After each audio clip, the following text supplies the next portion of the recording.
العالمين وبه نستعين على أمور الدنيا والدين والصلاة والسلام على أشرف الأنبياء والمرسلين وعلى آله وصحبه ومن tabi'ahum ila yaumiddin. Bersyukur kita kepada Allah atas segala curahan nikmat kepada kita semua.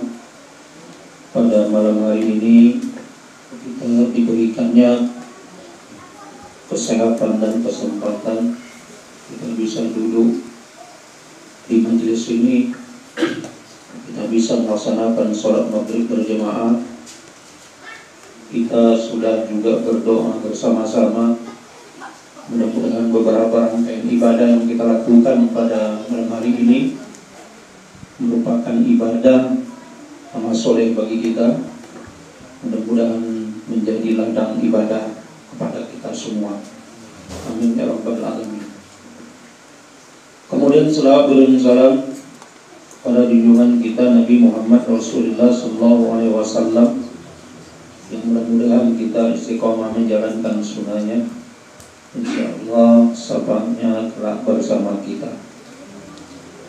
Bapak Ibu jemaah sholat maghrib yang dirahmati Allah, malam hari ini kita akan coba melihat tentang adab berdoa. Karena doa itu merupakan salah satu senjata ampuh di dalam kehidupan umat Islam. Ketika kita tidak sanggup menghadapi kehidupan ini, kita sudah maksimal berusaha, kita juga sudah bertawakal kepada Allah, maka senjata berikutnya adalah berdoa. Karena doa itu merupakan salah satu ungkapan permintaan kita kepada Allah. Oleh karena itu, yang namanya berdoa meminta, berarti kita harus memperhatikan adab-adab berdoa agar supaya doa itu diterima oleh Allah Subhanahu wa taala. Kadang-kadang ada orang berdoa tak punya adab, tidak punyai tata cara, sehingga sulit dia mendapatkan doanya, sehingga dia mengatakan sudah lama aku berdoa tapi doa tak dikabulkan. Tapi yang terpenting adalah kita melihat adab doa itu apa-apa saja.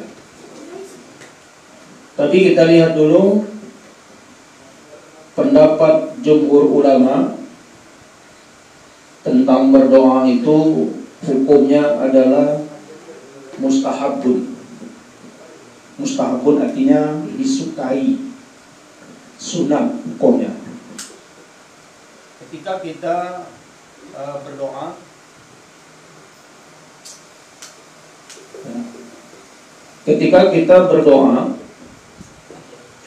lalu di situ kita mohonkan kepada Allah. Setiap habis sholat kita berdoa, itu salah satu disebut dengan mustahab. Mustahab sesuatu yang dicintai, yang disayangi oleh Allah Subhanahu wa taala. Di antara ulama mengatakan mustahab itu adalah ulama salaf dan ulama khalaf. Jadi ulama yang kita ikut ini ada dua macam, ulama salaf dan ulama khalaf. Ulama salaf itu dihitung sejak zaman Nabi Muhammad SAW 300 tahun setelahnya, itu ulama salaf namanya. Terakhir ulama salaf itu berakhirnya sejak wafatnya Imam Hambali pada tahun 241 Hijriah. Jadi itu namanya ulama salaf. Jadi Maliki, Syafi'i, Hambali, apa satu lagi? Maliki, Syafi'i, Hambali, imam yang empat itu namanya disebut imam salaf. Imam Maliki, ya. Jadi Imam Hanafi. Jadi itu ulama salaf. Kita mengikut ulama salaf itu. Jadi kalau ada orang mengakui kamilah yang salaf, maksudnya ulama yang empat itulah termasuk ulama salaf. Satu pendapat lagi mengatakan ulama salaf itu adalah ulama 400 tahun setelah Nabi. Jadi zaman Nabi, zaman sahabat, zaman tabi dan tabi'in. Jadi Nabi berarti zaman sahabat ya. Kalau sahabat itu orang yang berjumpa dengan Nabi. Kalau tabi, orang yang berjumpa dengan sahabat. Kalau tabi'in, orang yang berjumpa dengan tabi. Itu memakan waktu 400 tahun, ada yang mengatakan 300 tahun. Kemudian ulama salaf, ulama khalaf, ulama meneruskan apa yang disampaikan oleh ulama salaf. Ulama berikutnya disebut ulama khalaf. Jadi ulama khalaf itu setelah 300 tahun kemudian namanya ulama khalaf. Jadi imam yang empat dan imam-imam yang lain mengatakan bahwa doa itu adalah mustahabun, sunnah hukumnya. Nah, jadi ketika kita berdoa maka kita mendapatkan pahala. Wa qala ta'ala rabbukum ud'uni astajib lakum. Ketika Tuhan berkata kepada Tuhan kamu berkata, kata Allah, ud'uni istajib lakum, mintalah kepadaku niscaya akan kuperkenankan, asalkan memenuhi adabnya. Ketika Ibrahim bin Adham sampai di Pajak Busra pada waktu itu, orang-orang berkumpul, ya, orang-orang berkumpul ingin menanyakan tentang ayat ini. Ud'uni astajib lakum. Kata Allah, mintalah kepadaku niscaya aku perkenankan. Orang-orang kumpul ingin tanya, apa maksud ayat ini? Padahal kami dah lama berdoa, tapi kok nggak dikabul-kabulkan? Oh, jadi ramai orang berkerumun bertanya kepada Ibrahim bin Adham. Siapa Ibrahim bin Adham itu? Seorang sufi yang hidupnya semasa dengan Hasan al-Basri dan juga semasa dengan sufiah wanita Rabi'atul Adawiyah. Apa kata Hasan al-Basri? Apa kata Ibrahim bin Adham menjawab? Matat qulubukum min asarati asya. Doa kamu tak terima karena mati hatimu karena disebabkan 10 macam perkara. Jadi menyebabkan 10 macam perkara ini yang ada pada kita menyebabkan hati kita mati. Kalau hati mati, berarti doa kita sulit diterima oleh Allah. Lalu Ibrahim bin Adham mengatakan, di antara 10 itu, araftumullaha wa la tu'addi haqqahu. Engkau kenal Allah tapi tidak melaksanakan kewajibannya, tidak menunaikan haknya. Kita kenal Allah. Siapa Allah? Tentunya yang menciptakan alam ini, kan gitu. Kemudian bagaimana, siapa yang berkuasa di alam ini? Tentunya Allah. Ada orang bertanya lagi, siapa Allah? Allah adalah selain alam. Kita tahu, yakin Tuhan kita adalah Allah, tapi kita tidak mau melakukan, menunaikan haknya. Itu menyebabkan hati mati. Ya, sholat tak mau gitu kira kan. Tahu kita bahwa Allah itu Tuhan, Tuhan kita adalah Allah, tapi sholat kadang-kadang ditinggalkan. Kemudian yang wajib-wajib tak dilaksanakan, mengakibatkan mati hati kita. Yang kedua, qara'tumul kitab Allah wala ta'lamu nabi. Engkau baca kitab Allah tapi tak mengamalkannya. Nah, inilah yang sulit itu. Awak sering baca Al-Quran, tapi di antara Al-Quran itu sedikit kita amalkan. Kalau dipersentasikan 10% kalaupun ada. Apalagi berkenaan tentang kejujuran, kepemimpinan, itu banyak dibicarakan di dalam Al-Quran. Tapi ternyata orang-orang tidak mengamalkan, apalagi tentang keadilan. Padahal kata Allah, "Iza hakamtum bil adli Apabila kamu menghukum manusia, fahkamu bil adli, maka hukumlah dengan keadilan. Tapi orang-orang berwenang tidak menghukum dengan adil. Nah, ini salah satu tidak mengamalkan isi kandungan Al-Quran. Yang ketiga, wada'aitum adawatan iblis wa wallaitumu, kamu mendakwakan bahwa iblis itu musuh, tetapi sesekali engkau juga mengangkatnya sebagai pemimpin. Jadi iblis itu udah itu musuh yang nyata, tapi kadang-kadang dalam hati awak pun ada yang macam iblis, ya kan? Jadi kita menganggap musuh, tapi malah kita yang mengikutinya. Yang keempat, wada'aitum hubbur rasul wa taraktum atharahu wa sunatahu, engkau menyatakan, mendakwakan bahwa engkau cinta kepada Rasul, tapi tak pernah mengerjakan, tapi sering meninggalkan sunnah-sunnahnya. Jadi sunnah Rasul itu banyak sekali yang kita tinggalkan, ya kan? Macam mau tidur aja kadang-kadang sunnah Rasul itu jarang kita kerjakan, apalagi dengan ngantuk. Baca doa pun tidak. Ya, ketika kita, padahal itu sunnah Rasul. Saya sering sampaikan, kalau kita mau tidur, apa pesan Aisyah, pesan Rasulullah kepada Aisyah, khatamkan Al-Quran, ya kan?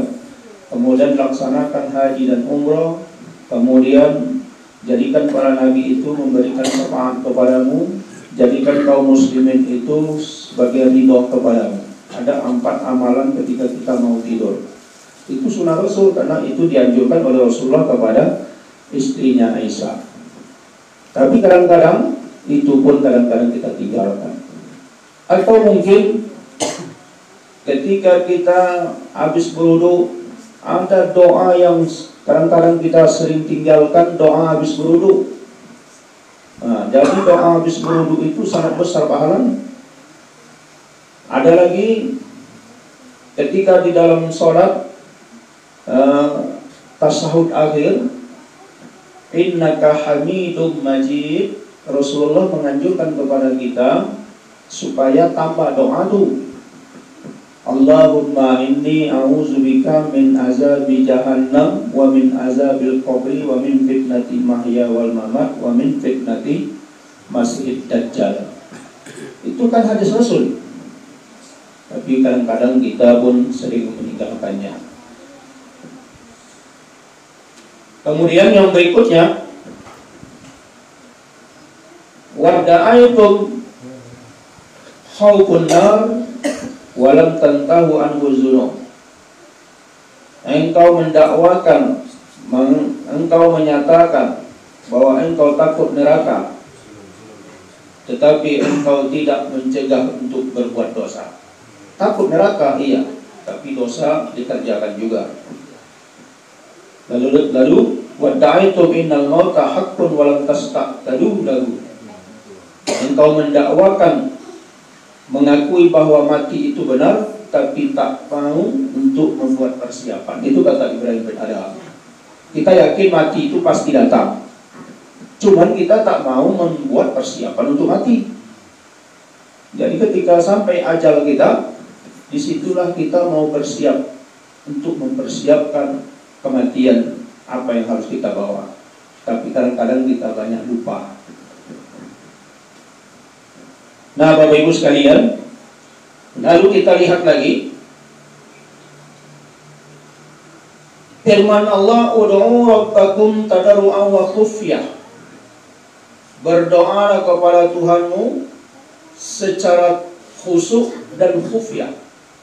Khufyah itu lembut, tidak menjerit. Nah, jadi kalau lembut dengan bahasa yang lembut itu disuka doa. Tapi kalau berdoa menjerit-jerit, nah itu tak dibenarkan. Padahal Al-Quran mengatakan tadarru'an wa khufyah. Tadarru' itu artinya khusyuk dan lembut. Jadi Allah Subhanahu wa ta'ala suka dengan suara yang lembut. Kadang-kadang awak minta sekali tidak dikabulkan, berkali-kali baru dikabulkan. Kenapa? Karena Allah ingin, Allah mau mendengar ratapan kita ketika kita minta kepada Allah. Ratapan kita itu yang mau Allah dengar. Maka di dalam kita berdoa, kalau bisa kita dengan kesedihan, bahkan kalau menangis, mengeluarkan air mata, itu lebih paten lagi. Cuman pertanyaannya, siapa yang bisa berdoa menangis? Maulana lah kan? Ustaz Maulana, tapi tidak muncul lagi sekarang. Ada juga ya. Nah, jadi berdoa dengan betul-betul khusyuk, di saat itulah Allah Subhanahu wa taala melihat dan menerima doa kita. Wa ammal hadis sahihah, qala asul hadis yang paling sahih dan yang paling masyhur di antaranya adalah dikatakan oleh Imam Al-Qushairi, ad-du'a'u huwal ibadah. Doa itu adalah ibadah. Jadi tak ada ruginya kita berdoa.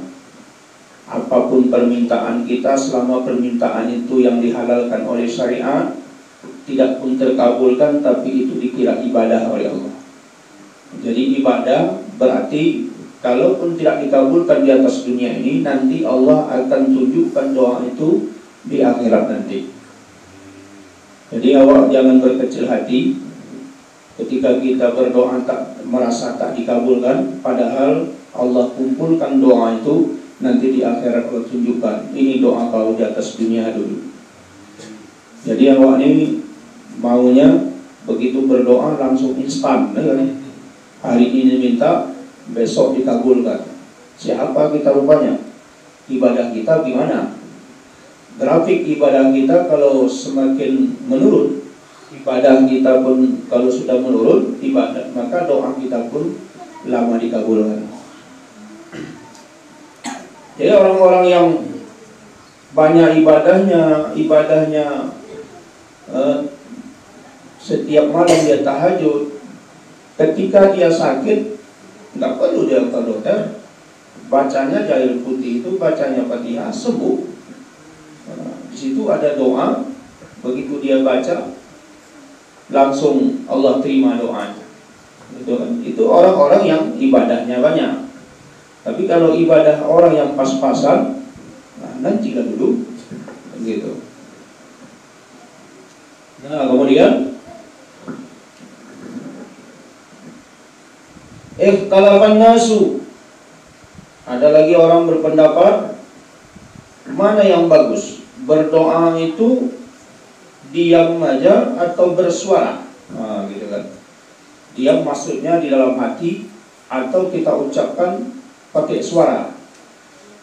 Ulama berbeda pendapat tentang hal itu. Ada yang mengatakan kalau dia malam bersuara, kalau dia siang diam aja. Arti diam itu tidak bunyi suaranya. Mereka sampai-sampai mempersisikan hal seperti itu. Nah, kemudian waqala Abu Hamid Al-Ghazali. Jadi syarat berdoa itu adabnya adalah hudurul qalbi. Hati itu hadir. Jangan mulut awak aja berdoa, tapi hati awak entah kemana-mana. Jadi hati awak ikut khusyuk dalam berdoa itu, hadir hati itu sebagaimana awak khusyuk di dalam sholat. Kata Abu Hamid itu adalah Imam Al-Ghazali. Nama lainnya Abu Hamid. Kenapa dikatakan Al-Ghazali? Itu ada nama kampung Al-Ghazla. Al-Ghazla itu di Turki. Imam Al-Ghazali itu berasal dari Turki, lahir di Ghazla, namanya Abu Hamid. Lalu diberilah gelar dia Imam Al-Ghazali. Apa katanya? Ada berdoa asyaratun. Adab berdoa ada 10. Nah, ada 10 ada berdoa. Kalau kita bisa jaga ini mudah-mudahan. Yang pertama, yatarassadu azman as-sarifa kayaumil arafah. Memilih waktu yang terbaik seperti Arafah. Nah, itu waktu terbaik itu. Yang kemarin itu pas hari Arafah itu puncaknya, kalau kita raya waktu hari Senin, hari Selasa, Rabu, Kamis, ya, Jumat. Jadi hari Tasyrik itu puncaknya ba'da asar. Tapi kalau hari Arafah pas wukuf mereka di sana itu waktu yang terbaik untuk berdoa. Wa syahrul Ramadan, bulan Ramadan, itu juga waktu yang terbaik. Jadi makanya bulan Ramadan itu bulan yang memang ditunggu-tunggu bagi orang yang mengerti. Kenapa? Karena doa dikabulkan. Satu ya, itu yang perlu diperhatikan, yaitu waktu yang terbaik berdoa itu adalah pada bulan Ramadan. Wa yaumul Jum'ah, dan hari Jumat. Hari Jumat itu mulai dari maghrib, pada maghrib Jumat itu sampai besoknya itu ada waktu yang diistijabahkan oleh Allah doa kita. Jadi makanya kenapa kita wirid memilih pada malam Jumat? Karena pada malam Jumat itu, pada hari Jumat itu yang 24 jam itu ada waktu-waktu yang dikabulkan oleh Allah doa kita. Cuman kadang-kadang dibantah orang, kenapa wirid malam Jumat? Baca Yasin pula lagi gitu kan. Kenapa tak baca surah Al-Kahfi gitu. Secara hadisnya sahih mengatakan bahwa baca surah Kahfi di hari Jumat itu ada dianjurkan.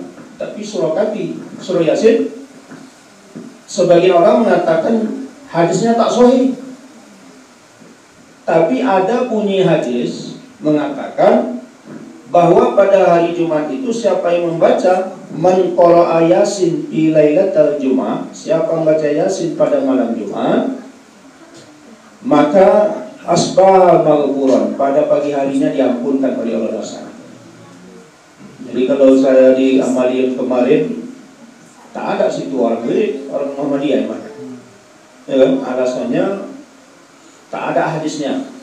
Padahal ulama mengatakan bahwa 24 jam itu ada waktu dikabulkan pada hari Jumat itu. Ada yang mengatakan waktu dikabulkan itu ketika imam khatib duduk antara dua khutbah itu kan. Jadi duduk antara dua khutbah, di situ ada waktu.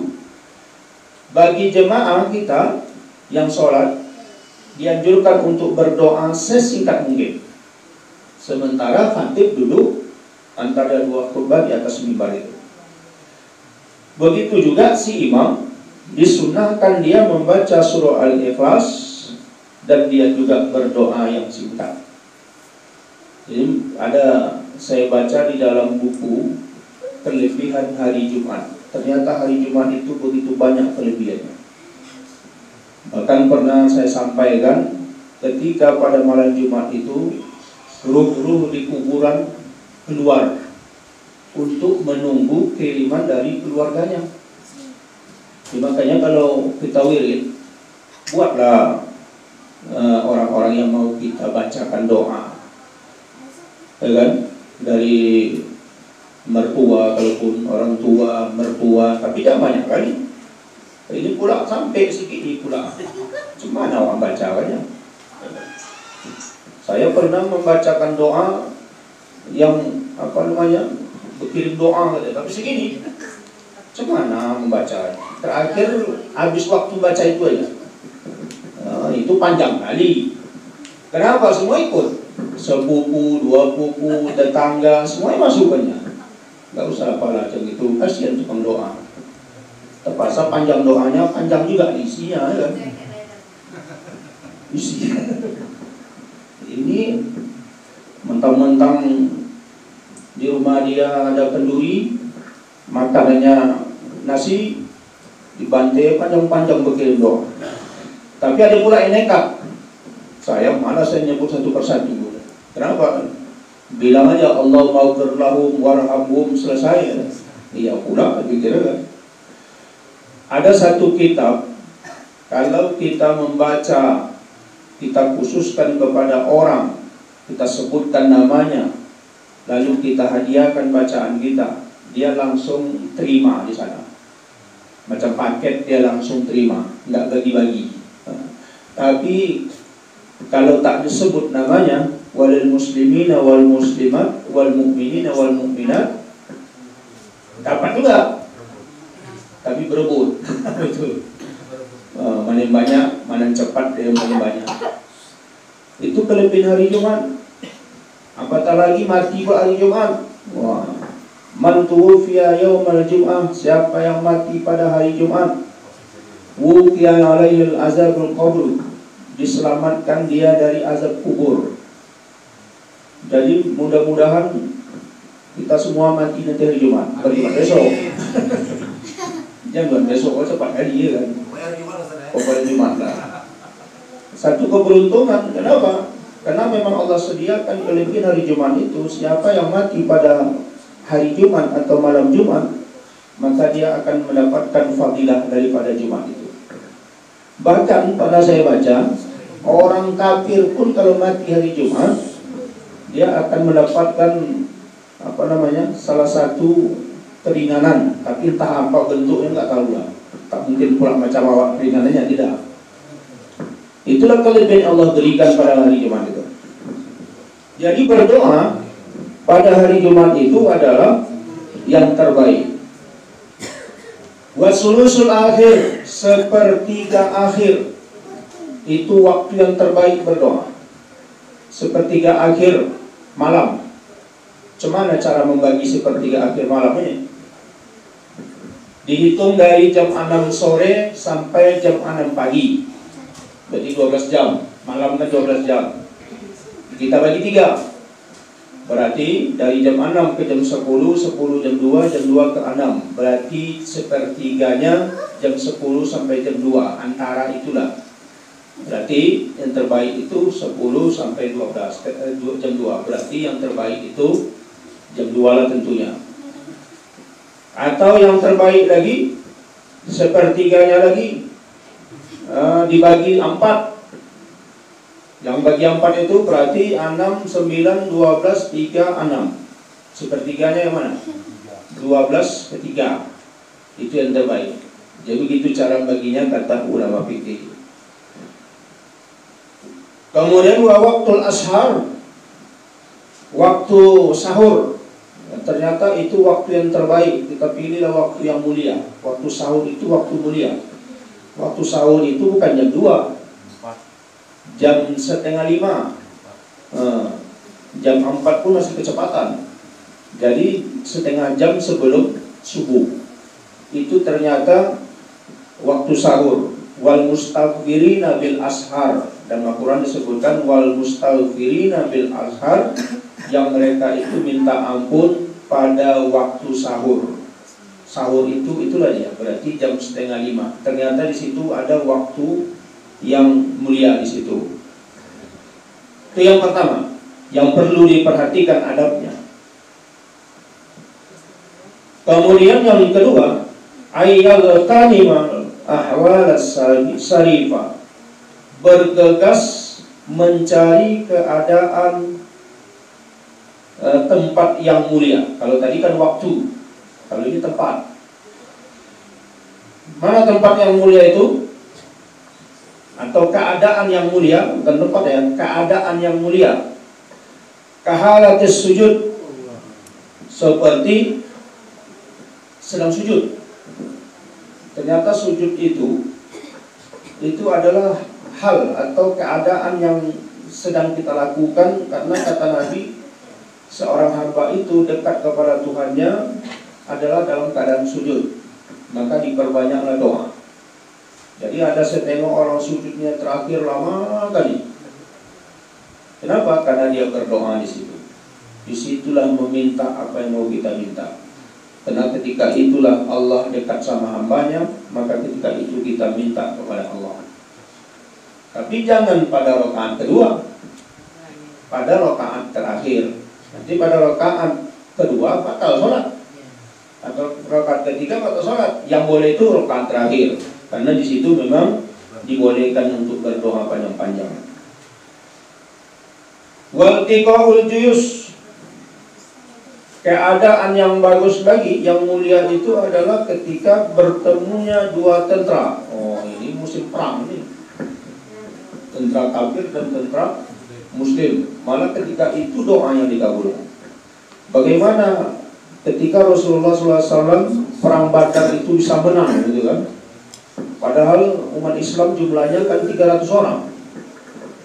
Kaum kafir jumlahnya hampir 1000 kurang 1. Bisa dikalahkan oleh 300 orang. Walaupun ada riwayat mengatakan dibantu oleh tentara putih, mungkin para malaikat.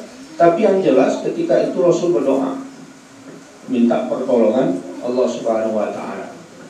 Maka menang. Kenapa? Ketika pertemuan antara dua tentara ini, antara prajurit, antara umat Islam dengan kaum kafir. Di saat itulah ada doa hal yang mulia. Perang Uhud juga sebenarnya udah menang, ya. Jadi perang Uhud itu gara-gara merebut harta rampasan, akhirnya dilihat oleh Khalid bin Walid, udah sunyi, udah sepi, tengok udah tak ada orang di atas. Nah, turun dia naik ke atas, Khalid bin Walid dipanahnya satu persatu. Nah, itu sambil minum.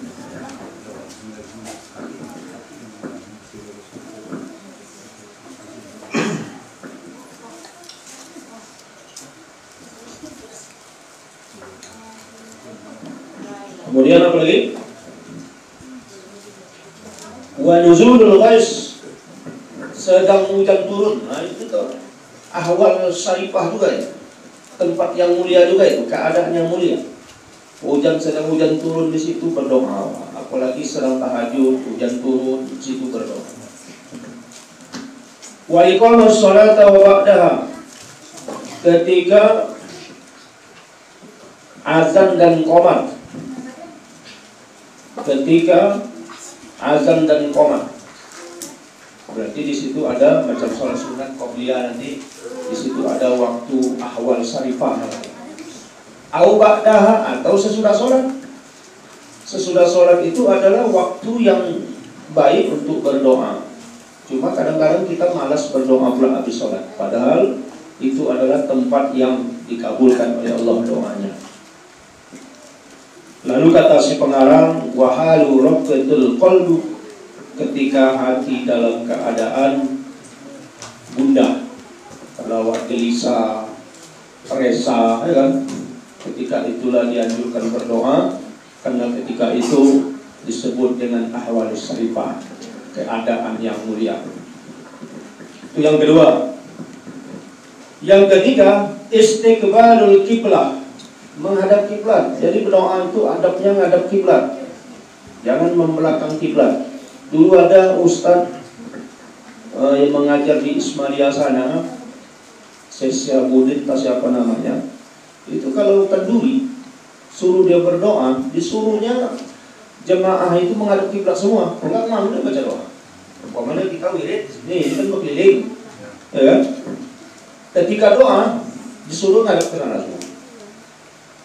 Kalau nggak ngadap ke sana, nggak mau dia berdoa. Kenapa? Itu merupakan adab menghadap kiblat. Kalau nggak ngadap kiblat, nggak apa-apa, cuman tak beradab namanya. Awak mau punya adab, doa mau dikabulkan, maka menghadap kiblat. Lalu kemarin ada yang nanya, Ustaz, imam sholat habis salam kan sunat dia berbalik, ya kan? Ada dua itu, ada sunat dia membalik menghadap ke jemaah, ada menganankan jemaah, berarti ngadap kembali lah ya. Jadi kalaulah dia menganankan jemaah, si imam berdoa itu terkecuali. Nah, kenapa? Karena imam membelakangi menghadap ke jemaah atau menganankan jemaah hukumnya sunat. Sementara berdoa dianjurkan menghadap kiblat, itu adab. Jadi kecualilah si imam, maka imam boleh berdoa dia menganankan jemaah. Nah, jadi si makmum dia mesti menghadap kiblat supaya doanya dikabulkan. Wa rafa yadain, berdoa itu angkat tangan. Jangan berdoa gini, kita angkat tangan namanya. Jadi angkat tangan ini pasnya. Ada gini kan, takut jatuh kan. Memang angkat tangan juga, cuman yang namanya minta begini, ya kan? Cuma penyakitnya kalau ada orang berdoa panjang kali doanya, lama-lama capek, tangan pun turun, ya kan? Udah ada terletak situ apa maknanya? Tidak, kasih tak kasih nggak apa-apa, gitu kan? Nah, jadi yang namanya meminta pakai tangan, mengangkat tangan itu ada. Lain kalau doa dalam sholat ya, ini doa di luar sholat. Wa yamsahu bihima wajahu fi akhirih. Habis baca doa, diusaplah mukanya itu dengan dua tangan di akhir doanya. Subhana rabbika rabbil izzati amma yasifun wassalamun ala mursalin walhamdulillahi rabbil alamin. Gitu. Itu ada. Tapi ada orang baca doa, saya tengok habis baca dah gitu aja. Banyak. Terutama saudara kita yang sebelah sana itulah. Tak mau diusap muka. Habis sholat sama kayak habis doa. Habis sholat itu kalau doa ini kan adab, nggak dikatakan sunnah. Mengusap muka dengan dua tangan sehabis doa itu adab, nggak dikatakan sunnah. Kalau sholat itu bukan dikatakan adab, tapi sunat menyapu muka ketika kita salam. Assalamualaikum warahmatullahi wabarakatuh. Gitu. Jadi ada yang mengatakan itu kan kultur sejarah. Dulu di zaman Nabi orang sholat kan di pasir, ya kan? Tikar belum ada. Masjid Nabawi pertama didirikan Rasulullah kan berlantaikan pasir. Habis sujud ini bersemak lah kena pasir. Jadi habis sembahyang begini kata orang. Nah gitu. Oke, itu kultur sejarah. Tapi ketika itu Rasulullah kan masih ada. Sekiranya itu bid'ah, kenapa Rasulullah tak melarang? Jadi sampailah hari ini, itu kata ulama disunnahkanlah orang yang sholat selesai dia sholat, maka dia menggosok mukanya. Tapi sekarang saya tengok udah banyak orang yang tak menggosok muka, terutama di zaman corona ini. Takut dia pegang sejadah, sapu ke muka, lengket pula nanti virus ke situ katanya. Jadi udah mulai ditinggalkan sunnah-sunnah itu. Nah itu adabnya. Ar-rabi yang keempat, khafdus saut bainal mukhafati wal jahar. Mengangkat suara, merendahkan suara antara dengar dengan tidak. Wah, jadi kalau awak yang rame-rame pakai mic, kenapa? Supaya diaminkan. Kalau sendiri antara dengar dengan tidak, tapi ada suara. Lalu bagaimana kalau kita berdoa rame-rame mengangkat tangan? Apa ada hadisnya? Hadis kalau ditanya masalah berdoa bersama-sama itu ketika Jibril Rasulullah naik tangga mau khutbah, tangga pertama amin, tangga kedua amin, tangga ketiga amin, kata Rasul. Sahabat heran apa yang diaminkan oleh Rasulullah ini. Rasulullah pun berikan ceramah. Begitu dia turun, maka sahabat pun nanya, ya Rasulullah, apa yang kau bilang? Kami gak pernah mendengar apa yang kau bilang barusan. Apa kata Jibril? Kata Rasul, Jibril datang kepadaku mendoakan 3 hal. Kan? Jibril berdoa, Nabi Muhammad mengaminkan. Sahih ada situ. Itu salah satu dalil bahwa berdoa berjemaah itu ada dalilnya. Bukan kosong melompok, dibuat-buat, tidak. Jadi ulama dulu tak sembarangan dia membuat dalil-dalil. Datang kita sekarang itu dikatakan bid'ah gitu kan. Nah kemudian la yatakallafu saj'a wa qad fassara. berdoa. Jangan pula berdoa itu macam membaca sajak. Sanja awak membaca doa. Macam mana baca sajak? Baca bahasa sajak itu awak berdoa. Tapi baca doa itu betul-betul khusyuk dan tadarruk. Betul-betul kita dengan bahasa yang manis didengar. Kadang-kadang kita ini berdoa bahasa Arab tapi tak tahu artinya. Tak apa-apa yang dibilang. Lebih bagus berdoa bahasa Indonesia. Makanya kan ada bimbingan doa itu kan. Kan orang apa artinya? Rabbana atina fid dunya hasanah. Jadi ada namanya doa itu doa relevan. Ketika kita kenduri, doa kenduri dibaca. Ketika menghadap mayat, doa mayat dibaca. Jadi kalau nggak tahu, kenduri dibaca, doa pengantin. Tak nyambung kan. Kemudian menghadap pengantin, terbaca ada doa mayat. Allahumma ighfir lahu warhamhu. Tak tahu artinya. Hari ini bersanding, besok meninggal. Kenapa meninggal? Doa mayat dibaca. Oke, doanya doa yang relevan. Jadi artinya ketika kita menghafal doa, minimal tahu maksud doa itu, gitu. Kan sekarang ini kan ada buku bimbingan doa dan ada artinya. Kalaupun tak bisa, bahasa Indonesia pun tak apa-apa. Tapi bahasa Indonesia ini sedikit orang pandai mengarang, tak semuanya mengarang di konten 8, kan? Ya bahasa Indonesia ini mendoa kadang-kadang. Tapi ada kuncinya. Kalau berdoa pakai bahasa Indonesia, tambahkan aja kalimat tambahkan. Ya Allah, tambahkan nikmat ya Allah yang melimpah ruah. Tambah kata-kata tambah.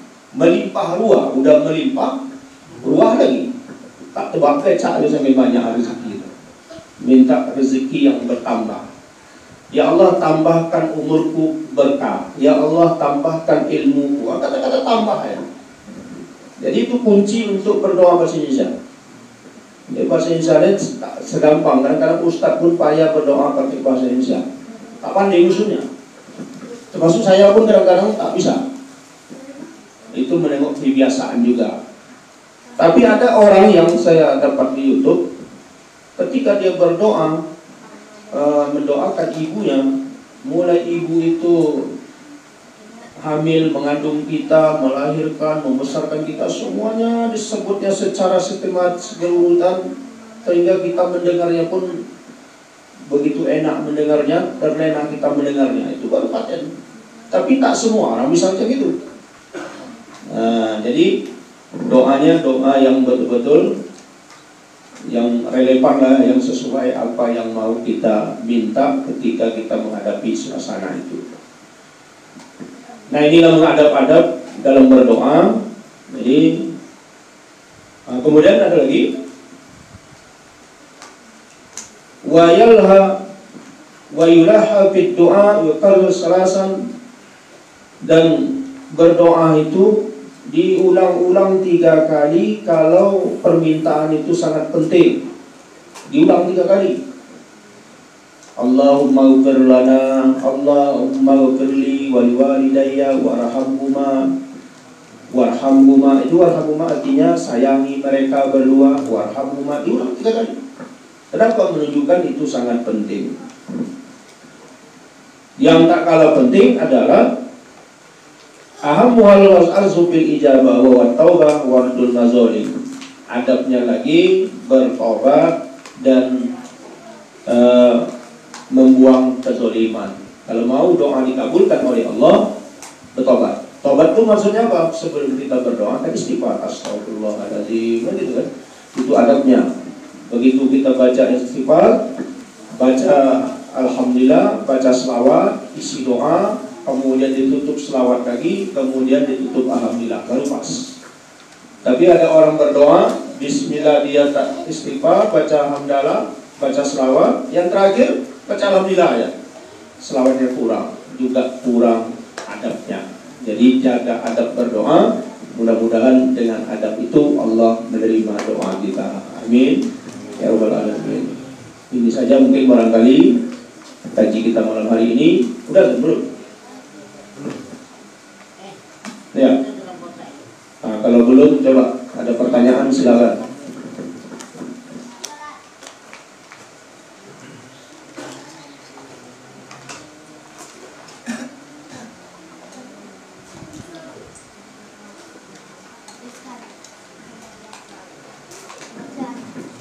Ada? Ya, kalau nggak ada, maka kajian ini kita padai sampai sini. Mudah-mudahan bermanfaat, mudah-mudahan dapat menambah ilmu, menambah amal ibadah kita kepada Allah Subhanahu wa ta'ala. Mari kita tutup dengan doa. Bismillahirrahmanirrahim. Alhamdulillahirabbil alamin. Wassalatu wassalamu ala asyrofil anbiya'i wal mursalin wa ala alihi washabbihi ajma'in. Irhamna ya Allah fa innaka khairur rahimin. Waftah lana fa innaka khairul fatihin warzuqna fa innaka khairur raziqin bi rahmatika ya arhamar rahimin. Rabbana atina fid dunya hasanah wa fil akhirati hasanah wa qina adzabannar. Sallallahu ala sayyidina Muhammad wa ala alihi washabbihi ajma'in walhamdulillahi rabbil alamin. Taqabbalallahu minkum.